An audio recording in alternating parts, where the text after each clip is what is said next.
Welcome दोस्तों, welcome to Nitya computer classes. आप सभी का हमारे इस नित्या कंप्यूटर क्लासेस में स्वागत है। दोस्तों, हमारे पिछले वीडियो आपने देखे होंगे जिसमें मैंने आपको बहुत ही क्वालिटी वाला मैटर देने की कोशिश करी है। तो उसी प्रकार मैं ये भी चाहूँगा कि मेरे आगे आने वाले वीडियोस में भी आप सभी को बहुत ही अच्छी क्वालिटी का मैटर मिले। साथ ही साथ मैं जो लैंग्वेज यूज़ करता हूँ वो हिंदी और इंग्लिश मिक्स रहती है, जिससे मैं चाहता हूँ कि आप लोगों को बहुत आसानी से कंटेंट को समझने में आपकी हेल्प सके। दोस्तों, मेरी आपसे एक रिक्वेस्ट है कि यदि आप हमारे चैनल पर पहली बार आए हैं तो प्लीज़ हमारे चैनल को लाइक करिए, वीडियो को शेयर करिए, चैनल को सब्सक्राइब करिए और साथ ही साथ जो बेल आइकन दिया हुआ है इसको प्रेस करना ना भूलिए, जिससे कि हम जो भी क्वालिटी वाले वीडियो आपके लिए तैयार करें उन सभी का मैटर, उन सभी का नोटिफिकेशन आपको बहुत आसानी से मिल जाए। So let's start. तो once again, welcome to all students in our Nitya computer classes. Friends, we will talk about the how computer works with its different part. आज हम आपको ये बताएंगे, आज हम इस टॉपिक पर डिस्कस करेंगे कि जो कंप्यूटर हम लोग यूज़ करते हैं वो किन पार्ट्स से मिलके बनता है और कैसे अपना प्रोसेस कंप्लीट करता है। तो सबसे पहले हम बताते हैं कि हाउ कंप्यूटर वर्क्स। दोस्तों, अपने लास्ट वीडियो में जिसके कि लिंक इस डिस्क्रिप्शन बॉक्स में दिए गए हैं, मैं आपको बता चुका हूं कि जो भी व्यक्ति कंप्यूटर को यूज़ करता है तो उसको हम लोग यूज़र कहते हैं। तो अब हम यहीं से स्टार्ट करते हैं कि computer is a machine which takes data and instruction from user, process on data according to the given instruction and after preparing result it is given to user in desired format. जैसा कि मैंने पिछले video में बताया था कि computer एक ऐसी इलेक्ट्रॉनिक मशीन है जो यूज़र से डाटा और इंस्ट्रक्शन लेती है और यूज़र के द्वारा दिए गए डाटा और इंस्ट्रक्शन के अनुसार ही उस डाटा पे प्रोसेस करती है और प्रोसेस करने के बाद जो भी रिजल्ट वो तैयार करती है उसको वापस यूज़र को ही उसके डिज़ायर्ड फॉर्मेट में जैसा यूज़र चाहता है वैसा ही उसको प्रोवाइड किया जाता है। तो इसी को मैं आपको फिगर के माध्यम से समझाऊंगा कि जैसे कि हमारे पास कोई यूज़र है और वो डाटा और इंस्ट्रक्शन उसके पास है, उसको वो कंप्यूटर को प्रोवाइड करना चाहता है। तो सबसे पहले कंप्यूटर क्या करता है, यूज़र अपने डाटा और इंस्ट्रक्शन को कुछ पार्ट्स की सहायता से कंप्यूटर को देता है और कंप्यूटर फिर उन डाटा और इंस्ट्रक्शन की हेल्प से क्या वर्क करना है, कैसे करना है, ये डिसीजन लेता है और डिसीजन लेने के बाद जब वो अपना रिजल्ट तैयार कर लेता है तो उस प्रिपेयर्ड रिजल्ट को वापस यूज़र को प्रोवाइड कराया जाता है। जिससे कि आप समझ गए होंगे कि जो भी रिजल्ट यूज़र को मिलता है वो सारा का सारा जो वर्क कंप्यूटर के द्वारा किया जाता है उसको हम लोग फ्रेंड्स आउटपुट वर्क कहते हैं। और जो वर्क यूज़र ने किया था डाटा और इंस्ट्रक्शन कंप्यूटर को देने का, तो वो सारा वर्क हमारा क्या कहलाएगा, वो सारा वर्क हमारा इनपुट का वर्क कहलाएगा। तो अगर सिंपल लैंग्वेज में हम समझें कि कोई यूज़र डाटा और इंस्ट्रक्शन जब कंप्यूटर को देता है तो उस वर्क को इनपुट वर्क कहते हैं और कंप्यूटर उस डाटा और इंस्ट्रक्शन को एक्सेप्ट करके अपने डिसीजन मेंटेन करता है और ये डिसाइड करता है कि किस डाटा पर उसे क्या वर्क करना है और उसके बाद वो अपनी प्रोसेस करता है। प्रोसेस करने के बाद जो वो रिजल्ट प्रिपेयर करता है वो रिजल्ट यूज़र को देना, कंप्यूटर के द्वारा यूज़र को रिजल्ट प्रोवाइड कराना ही आउटपुट वर्क कहलाता है। तो अब इसको हम आसानी से समझ गए हैं। अब हम बात करते हैं कि कंप्यूटर की जो वर्किंग है वो हमारे 3 मेन स्टेप्स में डिवाइड है। इसको हमने लास्ट फिगर में देख के समझा कि सबसे पहले इनपुट वर्क होता है, फिर प्रोसेस वर्क होता है और फिर आउटपुट वर्क होता है। मीन्स कंप्यूटर पहले इनपुट का काम एक्सेप्ट करता है, उस इनपुट किए हुए वर्क को प्रोसेस करता है और रिजल्ट तैयार करने के बाद वापस आउटपुट वर्क का काम किया जाता है। अब इनपुट वर्क का काम हम कैसे करते हैं, इसके लिए कंप्यूटर्स में कुछ पार्ट्स लगाए जाते हैं। जैसे कि अगर हम बात करें माउस, कीबोर्ड, आपका माइक्रोफोन हो गया, वेब कैमरा हो गया, स्कैनर हो गया और जॉयस्टिक, ये कुछ एग्जाम्पल जो हैं ये मैंने आपको इनपुट वर्क के लिए उसको करने वाले एग्जाम्पल बताए हैं। ये सभी पार्ट्स क्या है, जैसे mouse, keyboard, microphone, web camera, scanner और जॉयस्टिक, ये सभी इनपुट पार्ट्स कहलाते हैं। इन सभी का जो कंबाइंड फॉर्मेट है उसको हम लोग इनपुट यूनिट भी कह सकते हैं। मतलब ऐसे सभी चीज़ें जिनका यूज़ करके डाटा और इंस्ट्रक्शन यूज़र इनपुट कराता है कंप्यूटर में, तो उन सभी पार्ट्स को हम लोग इनपुट यूनिट कहते हैं।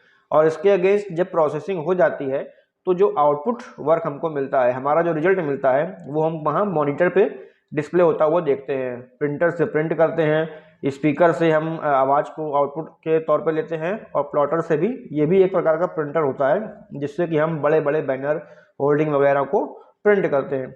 तो इस फिगर्स को देख करके हम ये समझ सकते हैं कि ये सारे पार्ट्स जो होते हैं ये हमारे आउटपुट यूनिट के अंडर में वर्क करते हैं। इस फिगर्स में आप ये समझ सकते हैं कि ऐसे सभी पार्ट्स जिनका यूज़ करके कंप्यूटर को डाटा और इंस्ट्रक्शन फीड किया जाता है, कंप्यूटर के अंदर डाटा और इंस्ट्रक्शन को दिया जाता है, वो सभी पार्ट्स हमारे इनपुट यूनिट कहलाते हैं। जैसे mouse, keyboard, microphone, web camera, scanner और जॉयस्टिक। और इससे इनपुट लेने के बाद में जब प्रोसेसिंग हो जाती है तो कंप्यूटर रिजल्ट तैयार कर लेता है, और सबसे पहले वो अपना रिजल्ट जो है हमको मॉनिटर पे शो करता है। उसके बाद अगर हम चाहें तो उस रिजल्ट को हम प्रिंटर से प्रिंट आउट भी निकाल सकते हैं। अगर कोई वीडियो फॉर्मेट का आउटपुट है, स्पीकर तो हमारे पास आवाज़ बाहर हमको मिलती है, इसलिए स्पीकर भी एक प्रकार का आउटपुट पार्ट है, और प्लॉटर भी एक तरह का प्रिंटर ही होता है। तो ये सभी पार्ट जो हैं इनको हम कंबाइंड फॉर्मेट में आउटपुट यूनिट कहते हैं, और लेफ्ट साइड वाले सारे पार्ट इनको हम लोग इनपुट यूनिट कहते हैं। तो इनके बारे में हम आपको बताना चाहेंगे कि इनपुट यूनिट और आउटपुट यूनिट का डेफिनेशन क्या होता है।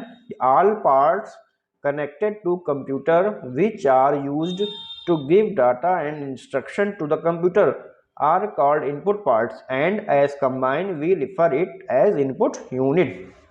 मतलब क्या हुआ फ्रेंड्स कि कंप्यूटर से कनेक्ट किए हुए वो सभी पार्ट्स जिनको यूज करके यूजर डाटा और इंस्ट्रक्शन कंप्यूटर में फीड करता है, बाहर से डाटा और इंस्ट्रक्शन को कंप्यूटर में सेंड करने का वर्क करता है, उन सभी पार्ट्स को हम लोग इनपुट पार्ट कहते हैं। और कॉमन फॉर्मेट में, कंबाइंड फॉर्मेट में एज ए यूनिट उसको इनपुट यूनिट कहा जाता है। बट द सेकेंड इज कि all parts which are use to give result after processing to the user are called output part, and as combined we refer it as output unit। मतलब क्या हुआ कि processing होने के बाद computer जो काम करता है उसको प्रोसेसिंग बोलते हैं। पहले उसने इनपुट यूनिट का यूज़ करके डाटा और इंस्ट्रक्शन लिए, फिर सीपीयू ने अपना प्रोसेस किया, और प्रोसेस करने के बाद जब रिजल्ट तैयार हो जाता है तो उस रिजल्ट को यूज़र को देने के लिए जो भी पार्ट यूज़ किए जाते हैं, जैसे हमने क्या बताया था, लास्ट फिगर में देखा था कि हम प्रिंटर यूज़ करते हैं, मॉनिटर यूज़ करते हैं, स्पीकर यूज़ करते हैं। तो ये सभी पार्ट हम कंप्यूटर से यूज़र को आउटपुट देने के लिए यूज़ करते हैं। तो ऐसे सभी पार्ट्स को हम लोग आउटपुट यूनिट कहते हैं। तो आपको इनपुट यूनिट और आउटपुट यूनिट बहुत अच्छे से समझ में आ गया होगा। Next we talk about central processing unit, that is the very much important part. तो सेंट्रल प्रोसेसिंग यूनिट क्या होता है कि जो सेंट्रल प्रोसेसिंग यूनिट होता है वही कंप्यूटर में सर्वा होता है। कंप्यूटर में इनपुट लेना हो, आउटपुट देना हो, या कोई भी काम करना हो, सभी प्रकार के वर्क के लिए सेंट्रल प्रोसेसिंग यूनिट ही, जिसको हम लोग शॉर्ट में सीपीयू भी कहते हैं, रिस्पॉन्सिबल होता है। तो अब हम आपको बताते हैं कि सीपीयू जो है वो बेसिकली हमारा 3 पार्ट्स में डिवाइड होता है। कौन कौन से पार्ट्स होते हैं? First of all the first part of CPU is control unit, and the second part is arithmetic and logic unit, and the third part which we know that is primary memory. यहाँ computer की CPU में जो हमारा पहला part होता है वो होता है कंट्रोल यूनिट, सेकेंड होता है arithmetic and logic unit, and third part is primary memory. अब अगर हम आगे बात करें तो जो हमारी अरिथमेटिक और लॉजिक यूनिट होती है ये फर्दर 2 पार्ट में डिवाइड होती है, जिसमें से एक पार्ट को हम लोग, जो कि आपको लेफ्ट में दिख रही है, जिसमें एडिशन, सब्ट्रैक्शन, मल्टीप्लिकेशन और डिवीजन का वर्क होता है, इसको हम लोग अरिथमेटिक यूनिट कहते हैं। और जो सेकेंड पार्ट है उसको हम लोग, जो कि लॉजिकल क्वेश्चंस को सॉल्व करने का वर्क करती है, उसको हम लोग लॉजिक यूनिट कहते हैं। इन दोनों को कंबाइंड फॉर्मेट में मिला करके अर्थमेटिक एंड लॉजिक यूनिट या ALU कहा जाता है। तो CPU के हमारे 3 मेन पार्ट्स होते हैं, control unit, ALU and primary memory. अब इनके फंक्शन के बारे में अगर हम बात करें तो कंट्रोल यूनिट जो होता है वो CPU का मैनेजर होता है। जो भी हमारा सिस्टम होता है उसमें control unit as a manager work करता है। ये अर्थमेटिक और लॉजिक यूनिट, साथ में प्राइमरी मेमोरी और जो भी अदर पार्ट जो इनपुट के पार्ट हैं और जो आउटपुट के पार्ट हैं, वो सभी पार्ट्स को कंट्रोल करने का काम कंट्रोल यूनिट ही करता है। कंप्यूटर में जो बेसिक कंट्रोलिंग का वर्क है वो सारा कंट्रोल यूनिट करता है। सबसे पहले ये इनपुट से, जो कि कीबोर्ड और माउस है, वहाँ से वर्क लेता है, डिसाइड करता है, और डिसाइड करने के बाद ये वर्क को अर्थमेटिक यूनिट और लॉजिक यूनिट उनके वर्क के अकॉर्डिंग जैसा वो काम करते हैं उनमें आपस में उस वर्क को डिवाइड कर देता है। इसके बाद ALU जो है ये अपना वर्क को कंप्लीट करने के बाद उसे वापस कंट्रोल यूनिट को दे देते हैं रिजल्ट को, और कंट्रोल यूनिट उसकी एक कॉपी प्राइमरी मेमोरी में सेव करके sorry I am very sorry. तो कंट्रोल यूनिट क्या करता है, ALU से वर्क का रिजल्ट लेने के बाद में वापस उसकी एक कॉपी प्राइमरी मेमोरी में सेव कर देता है, और सेव करने के बाद रिजल्ट को यूज़र को प्रोवाइड करता है। तो हम कह सकते हैं कि कंट्रोल यूनिट को हम लोग मैनेजर बोलते हैं, और जो वास्तव में काम करने वाला होता है, जहां बेसिक फंक्शनिंग होती है, चाहे वो अर्थमेटिक क्वेश्चन हो चाहे लॉजिकल क्वेश्चन हो, वो ALU में होती है। इसलिए ALU या अर्थमेटिक लॉजिक यूनिट वाले सेक्शन को हम लोग एज अ वर्कर मान सकते हैं। और वर्कर मानने के बाद जब कंट्रोल यूनिट को रिजल्ट मिलता है तो वो उसको प्राइमरी मेमोरी में सेव कर लेता है, इसलिए प्राइमरी मेमोरी को हम as a godown of data consider कर सकते हैं। तो दोस्तों, आशा करते हैं कि ये वीडियो आपको बहुत अच्छा लगा होगा, और हम अपने नेक्स्ट वीडियो में बात करेंगे कि कंप्यूटर में हार्डवेयर और सॉफ्टवेयर नाम के 2 पार्ट्स होते हैं, 2 टाइप्स होते हैं, जिसके बारे में आके हम बात करेंगे। तो ये वीडियो आपको बहुत पसंद आई होगी, तो इस वीडियो को लाइक करिए, शेयर करिए और सब्सक्राइब करिए।